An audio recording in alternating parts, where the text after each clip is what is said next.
ଆଜି ରବିବାର ଥିଲା, ସେଥିପାଇଁ ଭାବିଲି ଆଜି ଗୋଟେ ଚିକେନ୍ର ନୂଆ ରେସିପି ବନେଇବି। ସେଥିପାଇଁ ପିଆଜ ମସଲା ସବୁ କିଣା ତାକୁ ରେଡ଼ି କରି ରଖିଥିଲି। କରେଇ ବସେଇରେ ତାତିକିନା ଥିଲା, ତାପରେ ଆଗୁଆ ବି ବାଇଗଣ ଭାଜିକି ରଖିଦେଇଥିଲି। ତାପରେ ତେଲ ଭଲ ଭାବରେ ତେଜପତ୍ର କାଢ଼ିକି ରଖିଥିଲି। ତାପରେ ତେଲ ତାତିଗଲା ପରେ ଚିନି ଟିକେ ପକାଇଦେଲି। ଚିନି ପୁରା ତାତିଗଲା ପରେ ତେଜପତ୍ର ଡାଲଚିନି ରେଗା ନେଇକି ସେ ଚିନିରେ ପକାଇଦେଲି। ତାପରେ କଞ୍ଚା ଲଙ୍କା କାଟିକି ରଖିଥିଲି ତାକୁ ବି ପକାଇଦେଲି। ପିଆଜ ମେଞ୍ଚେ କାଟିକି ରଖିଥିଲି ତାକୁ ବି ପକାଇକି ଭଲ ଭାବରେ ଭାଜିଦେଲି। ଭଲ ଭାବରେ ଲାଲ ହେଲା ପର୍ଯ୍ୟନ୍ତ ଭାଜିଦେଲି। ଭାଜିଦେଲା ପରେ ପୁରା ଲାଲ ହେଇଗଲା। ଲାଲ ଟମାଟୋ କାଟିକି ରଖିଥିଲି ତାକୁ ବି ପକାଇଦେଲି। ଟମାଟୋ ଲୁଣ ପକାଇଦେଲି।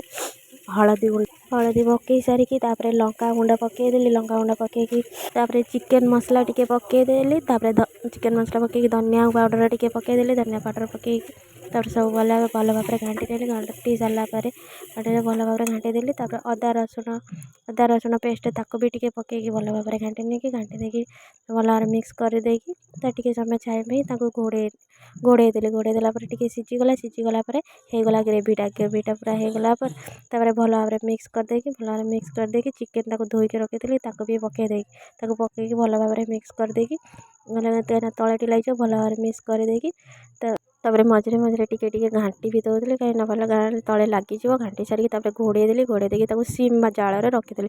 ସିମ୍ ଜାଳରେ ରଖିଲା ପରେ ସେ ଆଇଁଷ ପାଣିଟା ପୁରା ବାହାରିକି ଭଲ ଭାବରେ କଷେଇ ଦେଇକି ପୁଣି ଏପଟ ସେପଟ କରିଦେଲି। ଏପଟ ସେପଟ କରିଦେଇକି ପୁଣି ଘୋଡ଼େଇ ଦେଲା ପରେ ତାପରେ ଆଉ ଟିକେ ପରେ ଦେଖିଲା ବେଳକୁ ସିଝିକି ପୁରା ଘାଣ୍ଟି ଦେଲି। ଦେଖିଲା ବେଳକୁ ତାପରେ ପୁରା ଘାଣ୍ଟି ଦେଇଗଲା ପରେ ପୁରା ସିଝିଯାଇକି ପୁରା ଲାଲ ହେଇକି ତା କଲର୍ ବି ମସ୍ତ ଆସିଯାଇଛି। ପୁରା ଚିକେନ୍ଟା ବି ପୁରା ସିଝିଯାଇଛି।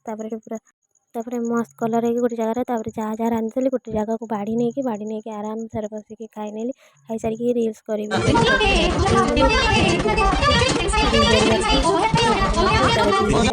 ବିରି ଚାଉଳ ବତୁରେଇଥିଲି ପିଠା କରିବି ବୋଲି। ବିରି ଚାଉଳକୁ ଧୋଇ ନେଇକି ଗ୍ରାଇଣ୍ଡିଙ୍ଗ କରିଦେଲି। ଗ୍ରାଇଣ୍ଡିଙ୍ଗ କରିସାରିକି ତାପରେ ଗୋଟେ ଜାଗାକୁ କାଢ଼ିଥିଲି। ପିଆଜ ପତ୍ର କାଟିକି ରଖିଥିଲି ତାକୁ ପିଠା କରିବି ବୋଲି। ପିଆଜ ପତ୍ର ଦେଇକି ତାକୁ ଚୁନ ଚୁନ କରି କାଟି ନେଇକି ଗୋଟେ ଜାଗାକୁ ଦେଇଥିଲି। ଗୋଟେ ଜାଗାରେ ଜିରା ଟିକେ, କଞ୍ଚା ଲଙ୍କା, ତାପରେ ସୋଡ଼ା ଟିକେ ପକାଇଦେଲି। ତାପରେ ଯେଉଁ ଚାଉଳ ବାଟିକି ରଖିଥିଲି ତାକୁ ପକାଇଦେଲି।